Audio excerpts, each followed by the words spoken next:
What's up, y'all? As y'all can see from the title, Vietnam almost tried to take us out. Yeah, kind of. It's not clickbait. We got a story to tell y'all. They So, ain't try to nobody take us hold out. us down. All right, so August 18th was a Ghost Festival here in Vietnam.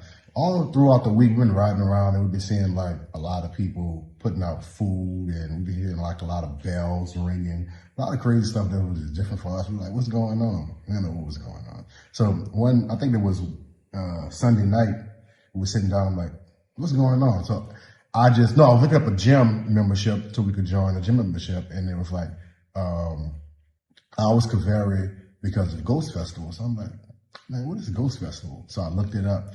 So Ghost Festival is when, Dun, dun, dun. so locals, well, this in Asia in general, is like they believe in this ritual of like putting out food for the dead spirits to come back out and Who are unhappy. Unhappy spirits to come back out and eat food, and they burn money and all type of stuff. And we like Burnt offerings, Yeah. food offerings, Right, okay. offerings of offerings. And as Christians, we like, what? Like, what's going on? Y'all doing what? Like, Jesus help us. For real. But in a sense, we like, okay, we reading about it and we like, that's kind of weird. So, Monday, after the biggest day was that Sunday night, right? The 18th. The 18th. Because it was a full It was a full moon. So just to give you insight on that. Yeah, full moon. So we're like, okay, cool, we're gonna survive it. So we woke up the next morning, we're like, all right, cool, it's fine. So we get ready. Like I said, I'm looking at the gym memberships and trying to find a gym membership. So we decided to join California Fitness, and we're on our way there. And y'all know traffic is crazy regardless, but something felt weird. Something really felt weird after Ghost Festival. And we riding, and the normal route we go almost every day. And she's on the back of the bike, I'm just riding. And next thing you know, this lady just pulled out in front of us and stopped. She just freezing, looked me right in my eyes and just stopped. And mind you, we're driving in like normal speed. We wasn't speeding or nothing like that. And boom, try to take us out. Look at this. And this is super painful.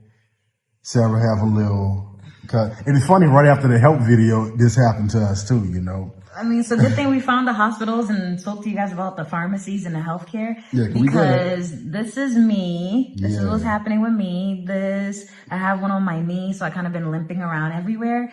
And the most insane thing that we've learned from this entire experience as Christ believers is that one thing for certain, two things for sure, you do not leave your house without prayer. Yeah. And this is the first time that we did that. actually did that. We never that. leave the house without praying. Like, we never don't. Because in this culture, they are very consistent with what they believe in. And like I said, we respect our religion, we respect theirs too. But at the same time, it's like they light their little candles. They do what they do. Incense, they do. And they are very consistent in what they do. Which is not shocking because we all know Asian people are very disciplined in everything that they do. So if they're going to believe in something, they're going to believe in something. Yeah. And so what we were saying is, as being Christ believers here in Asia, what we're not going to do is be outdone when it comes to our faith. And so if they're waking up at 6 a.m. to light their incense, we're up at 5.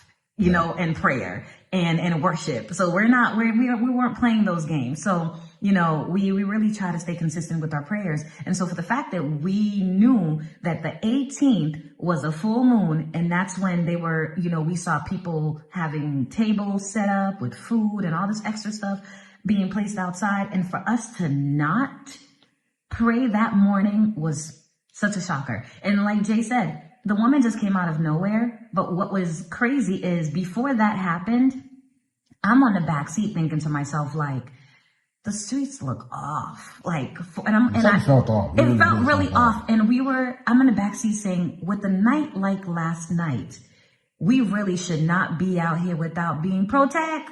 I didn't even finish the protected. I went flying off the bike, and it was and shocking. I didn't realize it was that bad. You know, once you get into an accident or something like that, your adrenaline is so high, so you don't really feel anything. You're like, oh, you know, everybody okay. There's no police get called out and nothing. We just like pick the bike up, like, you okay? She's like, sorry, I don't know. I don't think she spoke English or nothing like that. But she did keep apologizing. She kept on apologizing. I'm like, sorry, I guess, you know, you okay? Everybody okay? Like, I didn't feel anything at the time. I'm like, Sara was like, you ready to go to the gym? I'm like, well, we got to clean up first. She's like, no, just go to the gym. I'm like, we covered with dust and everything. And blood. And blood. We had to go to the pharmacy and just grab a few things to clean up. But that goes to say, we have 3 things just don't do out here. If you're a Christian, like, don't open up those portals. Like, definitely don't open up the portals. So Number one, don't leave your house without praying. That's definitely number 1. Do not. It don't matter. Do not leave your house without praying. And this is all consistent in number 1. Praying is such a major, major factor. Eat before you pray, because majority of the businesses and restaurants here, they all have their altars at the restaurants, but we always make sure that whatever we are doing, even when we're in Atlanta, not just here, we always make sure that we're praying before we're eating and praying before we leave our homes. So number 1, do not leave your house without praying. That is vital information. Number 2, watch the places that you go, these temples and different places you don't know what's going on. We was in Hoi An and had this boat ride with a candle, and we didn't know what it, really what it stood for. And they kept on lighting incense. We're like, what is this? Why keep on making us feel weak and tired? And headaches, headaches and stuff like that. It was in the Hoi An River, like that area in Hoi An. Yeah, it was just. The moment we walked in, we didn't understand what it stood for again. I mean, we're gonna put exactly what everything we're saying. We're gonna put what the meaning is on this video. But the Hoi An River, it's the Hoi An itself is the old city. Old city, yeah. It's the old city. So that alone should let you know if it's old, that means the traditions that they're doing are also old. But everyone is like, oh, go to Hoi An. It's so romantic. It's this and it's that and it's all of this extra stuff. Right. So we're like, okay, great. We're going to go on a boat ride. We're going to just do all of these amazing things. And before Jay and I even came to Vietnam, when we tell people that we didn't choose Vietnam, Vietnam chose us. So we do believe that we are here to do something that is bigger than us on a spiritual journey. But before we even got here, Deuteronomy 6 was a scripture that stood out to us so much because God kept making it very clear throughout the whole Deuteronomy, do not go over there to the land of milk and honey and participate in what these people are participating in. Do y'all think that's LinkedIn? No, we didn't understand it. We didn't understand until we understood. Right. We didn't understand until we understood. So we go to Hoi An. We get in the boat. They give us lanterns, and they gave us a lantern with a red candle. Again, nothing. It didn't click. It didn't click for us what any of that meant. And so we put the candle in the lantern, and you're supposed to put the lantern as you're on the boat ride in the river. In the river. Now, mine, as soon as I put mine in, mine turned over and just went out. I was like, and the Holy Spirit was like, you might want yours to do the same thing, but I'm so competitive that I'm mine gonna float. I'm like, it's gonna, float. So it sure did float. The next morning I woke up and I felt like I got hit by a car.